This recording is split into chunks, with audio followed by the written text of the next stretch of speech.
Dokter, hari ini kita tertarik buat ngebahas sebenarnya salah satunya adalah saya juga baru tahu, baru notice ketika dokter diskusi di Kasih Solusi Iya, tentang dokter Derry. tuh adalah konsultan marketing lebih ke strategic analis. Iya betul. Boleh diceritain Gor, awalnya gimana jalanin itu? Jadi pada dasarnya saat itu adalah banyaknya klien yang meng-hire saya dan awalnya kan call, tapi target saya itu by GMV. Hmm, Jadi namanya influencer itu kan targetnya banyak. ya, Ada yang awareness, trust, interest dan kawan-kawan ya basic teori AIDA lah. Sama AISAS lah, itu basic teori marketing banget yang menurutku semua orang harusnya tahu apalagi agensi. Cuman ternyata setiap aku ngepost itu ada tendensi GMV-nya naik. GMV itu gross market value ya. Jadi kayak ya gross merchandise value, sorry. Jadi kayak omset kotor naik. Tapi kan itu tidak berarti apa-apa kalau nggak dianalisis. ya. Dan untuk menganalisis itu kita harus membuktikan apakah impact-nya Dr. Tirta di GMV itu bermakna secara statistik. Benar ya? Ya. Dari situ akhirnya aku ngambil beberapa short course mengenai analytical. Karena memang S1 ku di dokteran, aku juga analytical statistik tapi di bidang kedokteran. Oke. Dan nggak beda jauh, pakainya kalau nggak SPSS, Ya. yang paling basic ya Excel statistik. Itu Ya. udah paling basic banget. Nah saat itulah aku baca-baca jurnal bisnis. Kebiasaan dari dokter juga baca jurnal dari Scopus ya atau dari publisher-publisher ternama gitu. Ternyata aku menemukan bahwa sebenarnya segala sesuatu konten marketing itu ada dasarnya.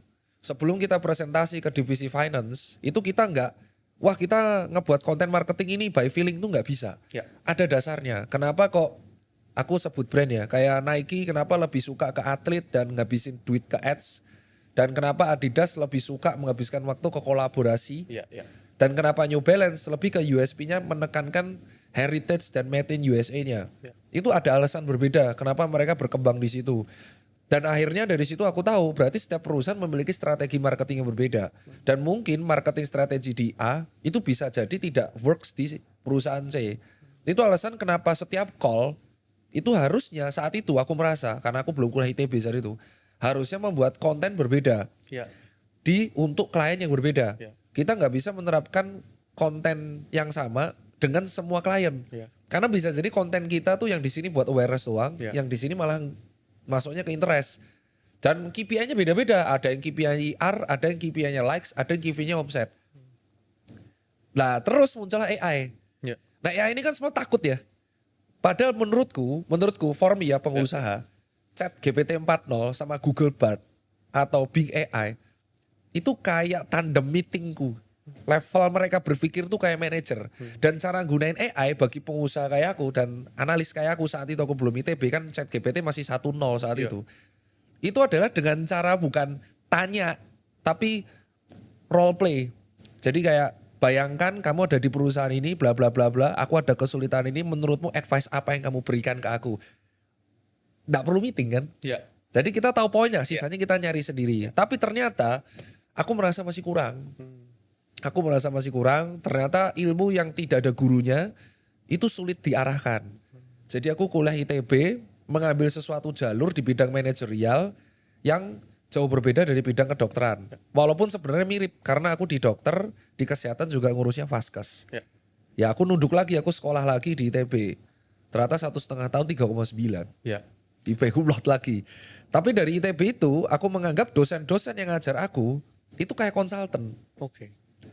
Jadi biar teman-teman tahu ya, dosen-dosen ITB yang aku tahu di SPM itu job aslinya itu dia konsultan perusahaan besar-besar. Jadi ibaratnya aku kuliah di sana itu kayak Gratis. konsultasi gratis. Iya, iya. Dan setelah kuliah dari ITB, aku justru membuat kebijakan paling kontroversial di SAC yang sempat mendapat pertentangan dari mitra dan dari pegawai. Menuku cuma jadi 5 poin. Menarik. Nomor 2, aku menghapus layanan yang tingkat komplainnya paling tinggi.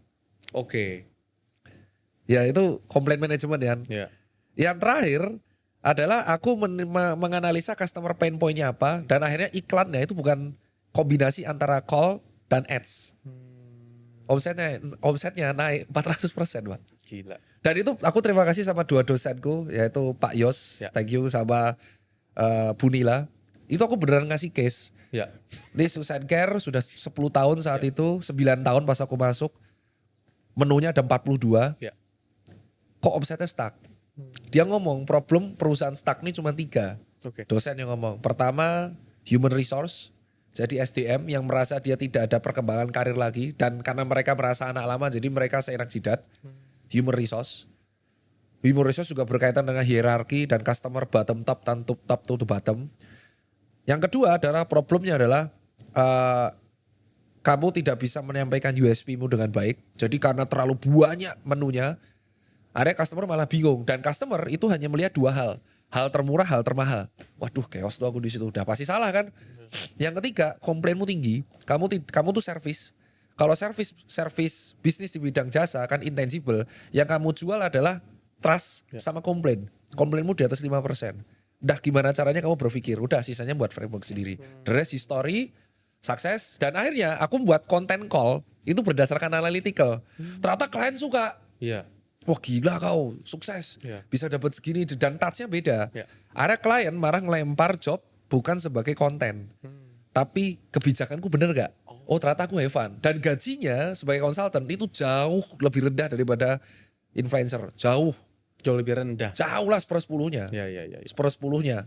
Padahal effortnya cukup signifikan. Tapi portofolio Ya. dikenal sebagai, saya contoh, let's say Kangki ini collapse. Ya. Pak Alfon itu kalau cerita kemana-mana, Ya. ini kok bisa laku? Dr. Karena Tirta. strateginya yang buat Forwave dan Tirta. Dan akhirnya istriku juga MBA, Ya. Jupaka, partnerku juga MBA.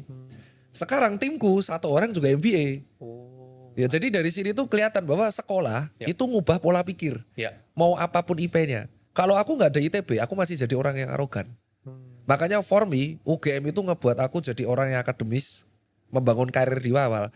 Tapi dengan aku di ITB, itu membuat aku nunduk. Nah sekarang tinggal S3. S3 itu udah akademis. Kalau udah niatnya mau ngajar, Ya. baru aku S3. Ya. Ya aku udah pengen totalitas di situ. Aku mau ngajar, tapi aku nggak mau salah arah. Jadi aku harus S3 dulu. Oke. Oh dokter sekarang lagi Lagi buat menjajaki. proposal. Lagi buat, kan kalau S3 harus buat proposal, nyari rekom. Sama mau bawa topik apa untuk perubahan lingkungan. Ya. Maksudnya sekitar kita. Ya. Aku ada 2 univ. Pengennya luar negeri tapi karena keluarga anakku udah SD jadi aku pengen di sini. Jadi aku nggak mau sekedar aku jadi motivator yang dipercaya hanya jual privilege. Ya.